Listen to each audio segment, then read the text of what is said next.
Assalamualaikum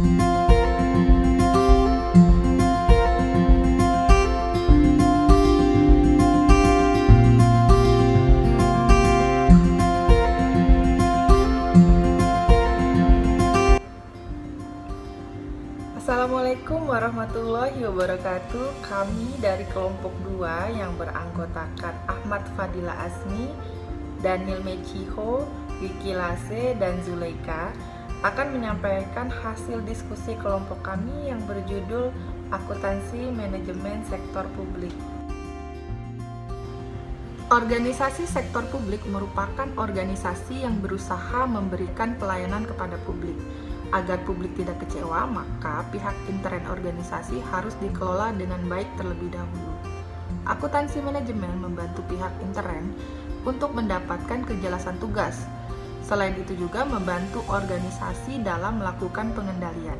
Pengendalian dibutuhkan untuk menjamin tujuan organisasi yang telah ditetapkan bisa tercapai.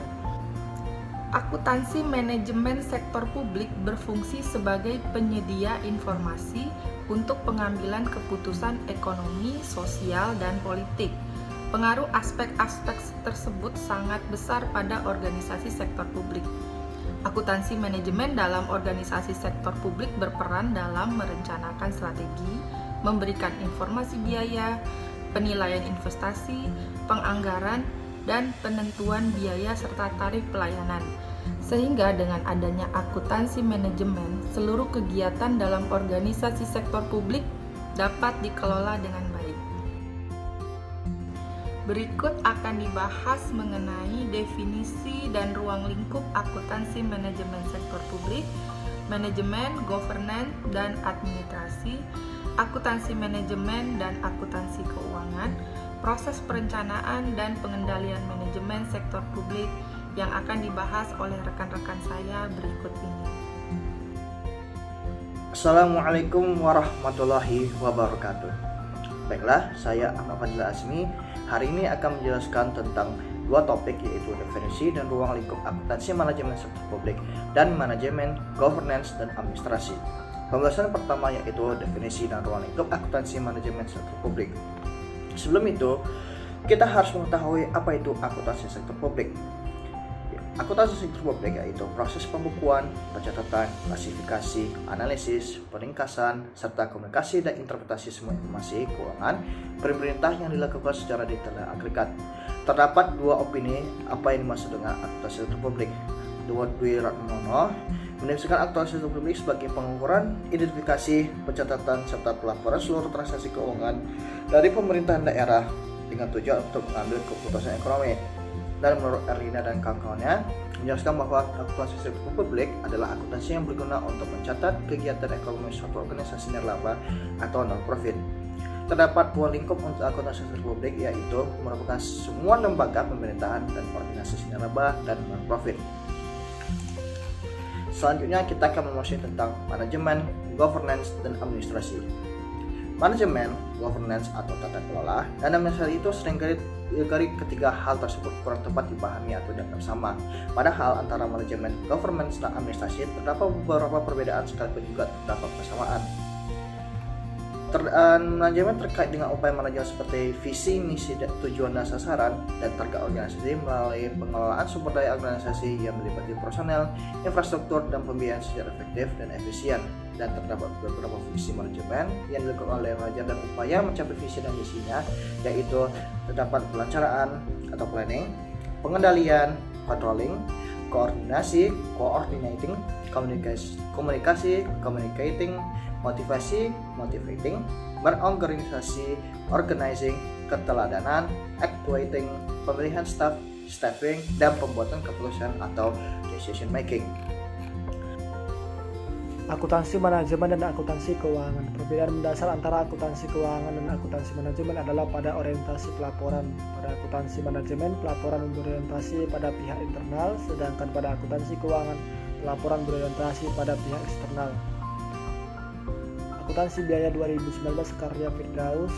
Akuntansi manajemen merupakan bidang akuntansi yang berhubungan dengan pelaporan informasi keuangan untuk pada pihak internal perusahaan.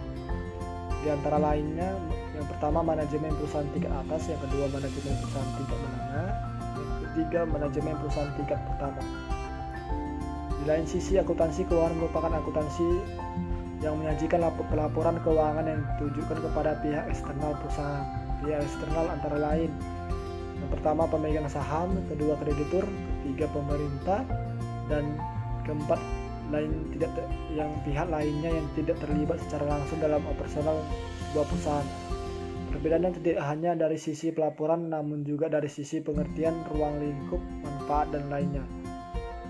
Ruang lingkup akuntansi keuangan. Secara garis besar, laporan dari akuntansi keuangan menyajikan informasi keuangan dari suatu perusahaan secara keseluruhan, mulai dari neraca, menyajikan aset, laporan laba rugi, menyajikan hasil kegiatan perusahaan secara keseluruhan, kewajiban modal arus kas, dan lain-lain.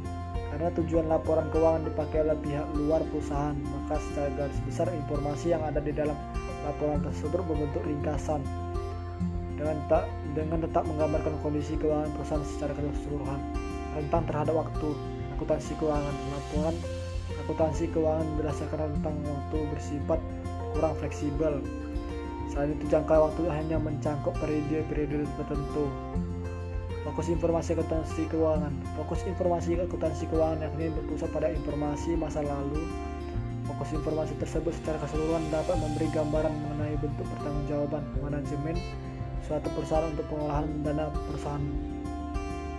Tipe informasi akuntansi keuangan hanya mengukur dari pengolahan keuangan saja yang berpedoman pada standar akuntansi keuangan. Hal tersebut cukup berbeda dengan akuntansi manajemen yang tidak hanya mengukur keuangan dari operasional saja, tetapi juga mencakup informasi pengukuran fisik proses, supplier, teknologi, komputer, dan juga pelanggan. Sifat informasi akuntansi keuangan dapat digambarkan dalam tingkat ketepatan dan tinggi objek akurat serta dapat diuji kebenarannya. Mengerti akuntansi manajemen menurut para ahli. Jika akuntansi keuangan biasanya digunakan oleh orang-orang di luar perusahaan atau organisasi, akuntansi manajemen digunakan oleh orang-orang sebuah perusahaan organisasi agar lebih jelas. Menurut para ahli dan Supomo menyatakan bahwa akuntansi manajemen merupakan suatu kegiatan yang menghasilkan informasi keuangan dan manajemen untuk dasar mengambil keputusan dalam menjalankan fungsi manajemen. Menurut Mulyadi, sajian informasi keuangan yang dihasilkan oleh tipe akuntansi manajemen dimanfaatkan oleh pemakai entitas. Menurut Charles T. Holmgren, adalah suatu proses identifikasi, akumulasi, pengukuran, analisis mengenai informasi yang dapat membantu pihak eksekutif dalam memenuhi suatu tujuan organisasi. Menurut Haryadi, bahwa akuntansi manajemen merupakan suatu proses identifikasi, pengukuran, pengumpulan, analisis, hingga pelaporan kejadian ekonomi pada suatu badan usaha, bertujuan agar manajemen menjalankan fungsi perencanaan pengendalian dalam pengambilan keputusan. Menurut Abdul Halim dan Bambang Supomo, akuntansi manajemen merupakan suatu kegiatan atau proses yang menghasilkan informasi keuangan dalam mengambil keputusan ekonomi upaya melaksanakan fungsi manajemen. Perencanaan dan pengendalian manajemen sektor publik. Perencanaan dan pengendalian merupakan dua aspek terpenting yang harus dilakukan manajer dalam menjalankan organisasi. Proses perencanaan dan pengendalian manajerial pada organisasi sektor publik terdiri atas langkah-langkah berikut. Yang pertama, perumusan strategi. Hal yang utama yang harus dilakukan manajemen sektor publik adalah menentukan tujuan dan sasaran yang hendak dicapai. Yang kedua, perencanaan strategi. Perencanaan strategi merupakan aktivitas untuk melahirkan program-program baru. Perencanaan strategi berisi penjabaran strategi dalam membentuk rencana aksi berupa program kerja yang disertai target kinerja terukur. Yang ketiga, penyusunan program kerja dan kegiatan. Perencanaan strategik merupakan perencanaan jangka menengah. Perencanaan strategi perlu dijabarkan dalam bentuk perencanaan jangka pendek tahunan. Yang keempat, perencanaan anggaran. Perencanaan operasional berupa program kerja dan kegiatan yang perlu didukung anggaran, sebab tanpa anggaran maka strategi program kerja dan kegiatan yang disusun tidak akan berjalan. Yang kelima, implementasi, pengendalian, dan pengukuran kinerja. Selama tahap implementasi, manajer bertanggung jawab untuk mengendalikan dan memantau pelaksanaan program dan kegiatan. Yang keenam, pelaporan, evaluasi, kerja, kinerja, dan umpan balik. Penyusunan laporan meliputi laporan keuangan dan laporan kinerja atas pelaksanaan program dan kegiatan. Laporan keuangan dan laporan kinerja tersebut sangat penting untuk bahan analisis evaluasi kinerja baik pihak internal maupun eksternal. Terima kasih. Demikianlah hasil diskusi kelompok kami.